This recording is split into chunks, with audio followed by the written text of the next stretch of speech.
देखो parallel line में angles कैसे बनाया जा सकता है, ठीक है। तो चलो पहले पैरेलल लाइन बना देते हैं। तो माने ये एक पहला लाइन, ये दूसरा लाइन। पहला लाइन का नाम मान लेते हैं एम, दूसरा का मान लेते हैं एम, ठीक है। ये काट दी। हमेशा याद रखना पैरेलल लाइन में एंगल तभी बन सकता है जब पैरेलल लाइन को कोई बाहर से आके काटता हो, ठीक है। काट दिया। अब देखो सबसे पहले बात करते हैं कॉरस्पॉन्डिंग एंगल का। कॉरस्पॉन्डिंग एंगल कैसे बनता है, मतलब कॉरस्पॉन्डिंग एंगल हमेशा याद रखना लाइन जो ऊपर वाले लाइन पे बना होगा उसी साइड उसी तरफ नीचे वाले एंगल पे भी बन जाएगा। जैसे देखो अगर एंगल ये बना, मान लो ये एंगल 1 है, तो लाइन के ऊपर इस साइड बना है, लाइन के ये एल पैरेलल वाला जो लाइन है इस एल के ऊपर बना है इस साइड, तो इसके ऊपर भी बन जाएगा इस साइड, ये हो जाएगा 1। याद रखना है ऐसे, इसको बोलेंगे कॉरस्पॉन्डिंग एंगल। अब इसी से समझ लो अगर एंगल यहाँ बना है, अगर एंगल ये बना है तो इसका नाम दूसरा रखो, इसका नाम दूसरा रखो। एक बात बताएंगे 2, यानी तुम्हारा 1 एंगल 1 बराबर एंगल 2 हो जाएगा। एंगल का साइन देना मत भूलना। अगर देखो ये लाइन के पैरेलल लाइन के नीचे बना है, इस साइड बना है, इधर भी क्या हो जाएगा तब पैरेलल लाइन के नीचे बन जाएगा और इसके इस साइड बन जाएगा इस तरीके से। अगर इसका नाम 3 रखते हैं, इसका नाम 4 रखते हैं, क्या हो जाएगा एंगल 3 बराबर एंगल 4 हो जाएगा।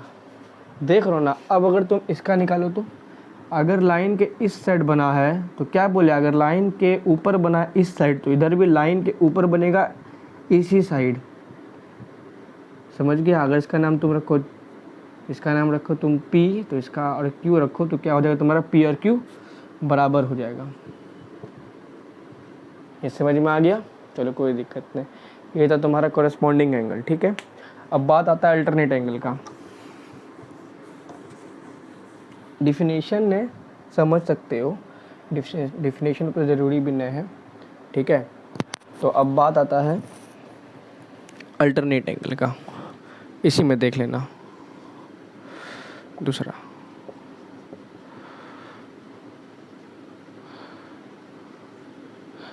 अगर इसमें अगर एक और कॉरस्पॉन्डिंग साइड देख लो तो मानो ये भी है, अगर ये है, इसका कॉरस्पॉन्डिंग एंगल देखो तो लाइन के नीचे बना है, एल पैरेलल लाइन के नीचे बना है, लाइन के इस साइड बना है, तो इसमें भी क्या हो जाएगा लाइन के नीचे बन जाएगा और इस साइड बना हुआ है, इस लाइन के इस साइड बना हुआ है तो इसी साइड बन जाएगा, यानी ये बन जाएगा। अगर इसका नाम रखो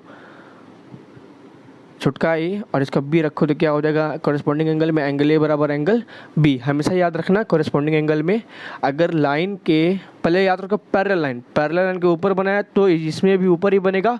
अब ये वाला लाइन देखो इधर बना है कि उधर बना है, अगर इधर बना है तो इधर बनेगा, उधर बना है तो उधर बनेगा। समझ में आ गया होगा। अब बात आता है अल्टरनेट एंगल का। इसी से मैं एग्जाम्पल देखो उसको चेंज नहीं करेंगे, ठीक है। 3-4 एंगल बताएंगे पैरेलल लाइन में, बस वही काफ़ी है अभी के लिए। अल्टरनेट एंगल में क्या होता है, दोनों पैरेलल लाइन के इंटीरियर और एक्सटीरियर भी होता है, यानी अल्टरनेट एंगल दो तरीके का होगा, एक होगा इंटीरियर अल्टरनेट एंगल, एक होगा एक्सटीरियर अल्टरनेट एंगल। इंटीरियर में क्या होगा, दोनों पैरेलल लाइन के अंदर बिटवीन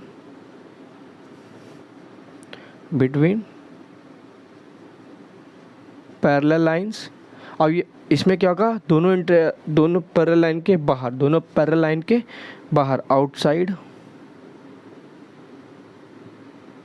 बोथ पैरेलल लाइंस।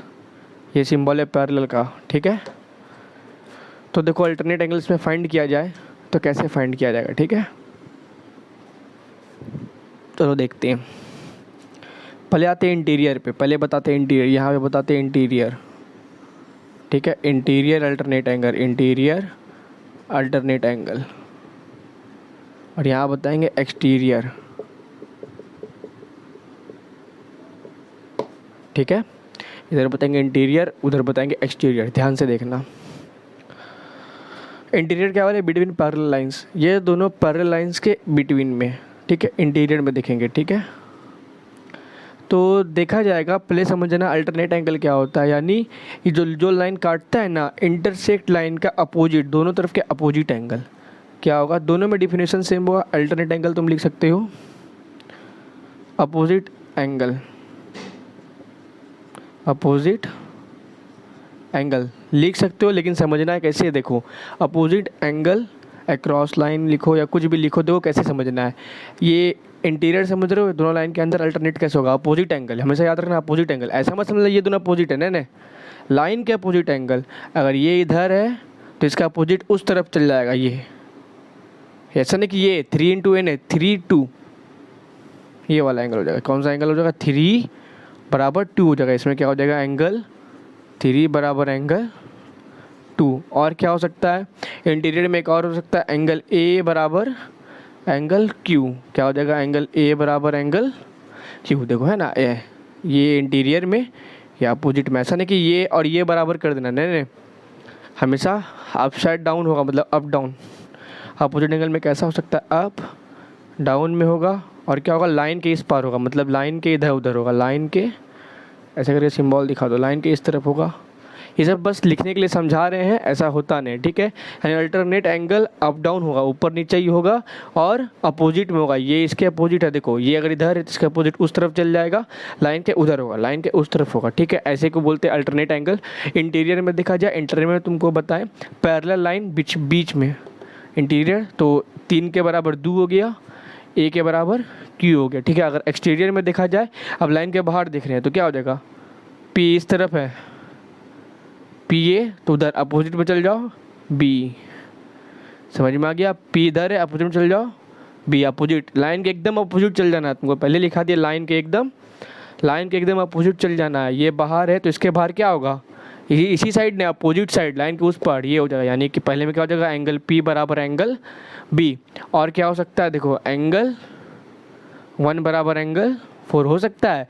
अगर ये इधर है तो इसके अपोजिट क्या हो जाएगा, वो भी लाइन के इस तरफ, लाइन के इस तरफ क्या हो जाएगा, एंगल 4। ये तो तुम्हारा अल्टरनेट एंगल, समझने में कोई दिक्कत नहीं हुआ होगा। चलो ठीक है, अल्टरनेट एंगल इजी तक समझ गए। आप दूसरा एंगल पे आते हैं, मिटा दे इसको, देख लो, ठीक है। चलो ठीक,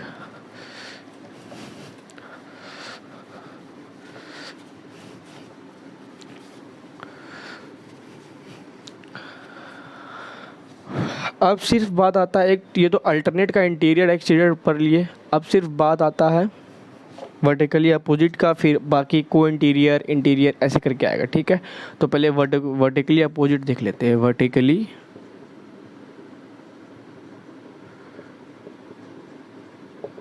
दो लगता है शायद, वर्टिकली अपोजिट एंगल जिसको बोलते हैं VOA, सिमिलरिटी ऑफ ट्रायंगल में बहुत जगह यूज़ हुआ होगा ये सबका। अल्टरनेट एंगल का भी VOA का भी यूज़ होता है।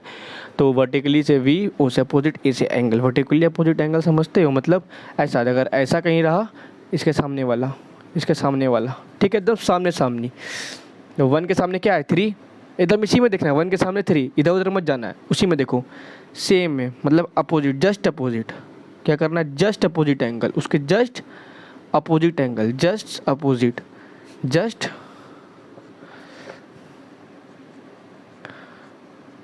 सामने वाला एंगल को क्या बोलेंगे, वर्टिकल अपोजिट एंगल बोलेंगे, ठीक है। तो देखो कैसे होगा, तो 1 के जस्ट सामने क्या है, देखो 3 है, तो एंगल 1 = एंगल 3।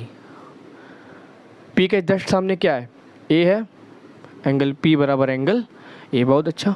इसमें देखो Q के जस्ट सामने क्या है, Q के जस्ट सामने है B, तो एंगल Q = एंगल B। इसमें देखो वही तरह है, 1 के सामने जस्ट सामने क्या है, 3, P के जस्ट सामने क्या है, A, 2 के जस्ट सामने क्या है, 4, 2 के जस्ट सामने है 4। ऐसे वाले को क्या बोलेंगे, वर्टिकल अपोजिट एंगल। जस्ट सामने वाले एंगल को बोलेंगे वर्टिकली अपोजिट एंगल, ठीक है। समझ में आ गया, चलो ठीक है।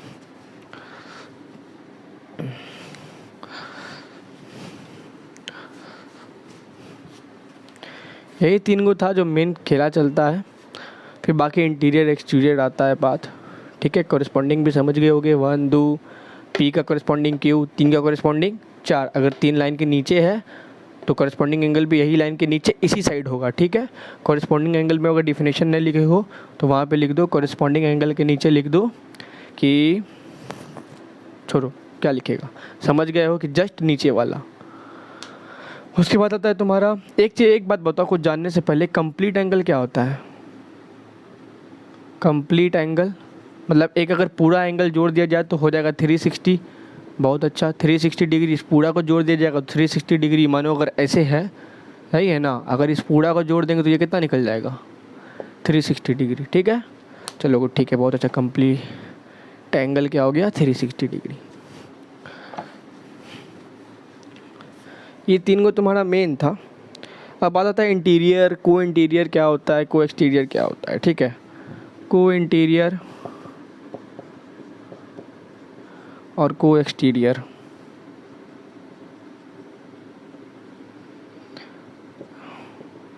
को इंटीरियर को एक्सटीरियर क्या होता है?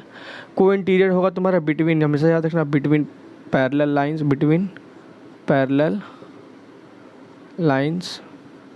ये आउटसाइड पैरेलल लाइंस, आउटसाइड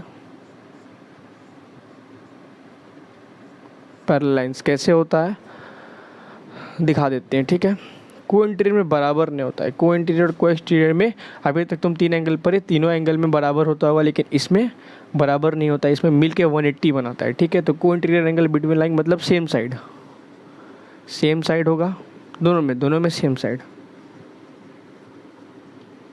देखो दिखा देते हैं कैसे होता है।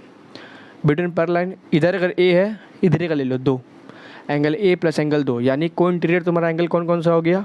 एंगल ए हो गया, एंगल 2 हो गया। ये दोनों को जब प्लस कर दिया जाएगा तो 180 डिग्री होगा, याद रखना। अगर और को इंटीरियर देखा जाए तो इस तरफ भी को इंटीरियर है, 3 और क्यू है ना, देखो सेम साइड। पहले क्या बोले? बिटवीन लाइंस, फिर क्या लिखे? सेम साइड, सेम साइड, इसी साइड में, इस लाइन के इसी साइड में। A2 कहाँ था? देखो A2 उस तरफ था, यानी इस लाइन के उसी साइड में दोनों था। इस तरफ भी सेम होगा तो एंगल 3 प्लस अगर ये एंगल मिल जाएगा तो कितना पुर जाना चाहिए? 180 डिग्री। उसी तरह इसमें भी बाहर कर दो, देखो एंगल 1, अब एंगल 1 एकदम बाहर है, उसी साइड में, देखो इसी साइड में, चलो इसी साइड में सबसे बाहर क्या? Angle B, angle 1 plus angle B बराबर कितना पुरा देगा? 180 डिग्री पुरा देगा। समझ में आ गया? और उसी तरफ अगर इधर देखो तो एंगल पी को देखेंगे तो एंगल पी को देखो, उसी साइड है, सबसे बाहर कौन है? एकदम आउटसाइड लाइन, कोई एकदम आउटसाइड लाइन बाहर है, पैरेलल लाइन के बाहर है, पैरेलल लाइन लिख दिए, पैरेलल लाइन लिख दिए, पैरेलल लाइन के बाहर 4 है, यानी प्लस अगर एंगल 4 करेंगे तो ये 100, अगर पी एंगल प्लस 4 करेंगे तो वो 180 दे देगा। ठीक है, इतना तो तुम्हारा पैरेलल लाइन में एंगल जो जानने लायक था, बताया जा सकता था। बस सवाल बनाओ, मेहनत करो, चलो ऑल द बेस्ट।